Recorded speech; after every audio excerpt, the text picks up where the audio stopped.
направим един клип.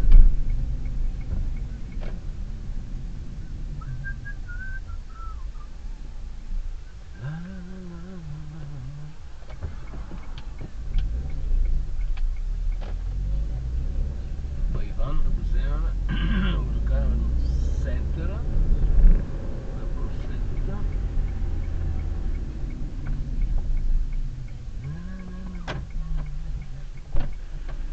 Добро утро. До банка Unicredit на центъра. Няма се връщаме назад, ще няма. Дали моето место е свободно. Спокойно мога да се прибирам вече. Къде? Пред тази пичелишка. Тази с астрата само паркира на моето место и си викам, що? А тя тук, понеже от дървото падат едното смола на стъклото и тя да не си чисти стъклото. А аз заради нея съм махнах от този паркинг, че. И вече всичките ми комши имат по 17 коли и някой път няма къде спрем. 120. Ей, тук мога спрем. Тук малко. Вечерата добърта на Вилотоше без. Това си не зона ли? Не. Или Да има с... знак. Да, или само... Очертали се, ама те спират и от другата страна и остава само тази лента по средата.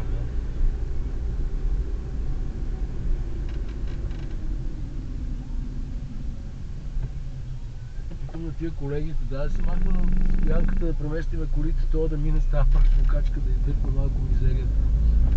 Къде ги мързи, его там има чувал на оня парапет. Айде, фас, фърлиш са. Ама да си фърляш чаши, хартии, Да, бе. хартии от банички, от нещо друго, абе, ело къде кошчето там да хора. Няма да ми паднат краката да направите крачка. Ние седим от там изега. Все едно, че нищо не си казал.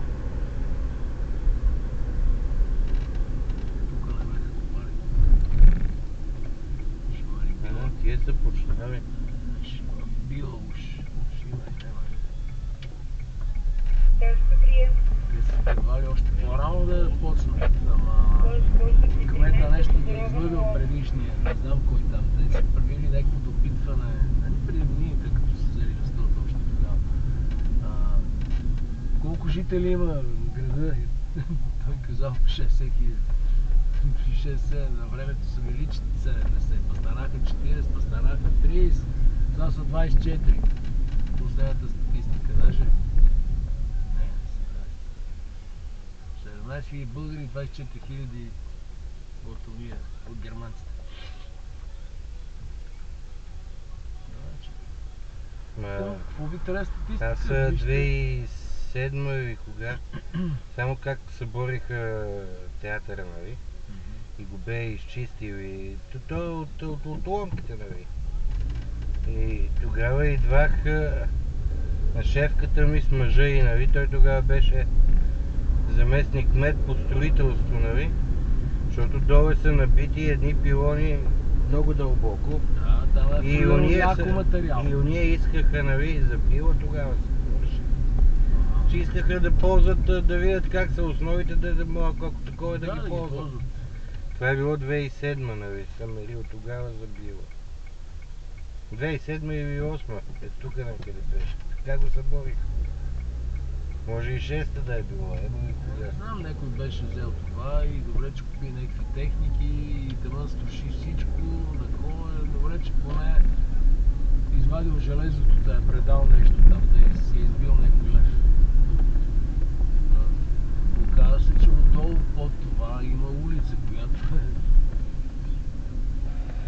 доктор Ценов е продал улицата на някой и в следващото момент се оказва, че няма. Това после пак уж нещо да уреди, той му искал още 100 000 лева и той се отказва. В това време 100 000 лева са били пари. Значи сега не са да е. Не знам. Но става дума, цара дава, пазара не дава. И накрая ето пак ще стане. Аз чат път има един Гошко, Георги, с колега ти от същата фирма. Моите. 22 ли беше? Да, така. Ние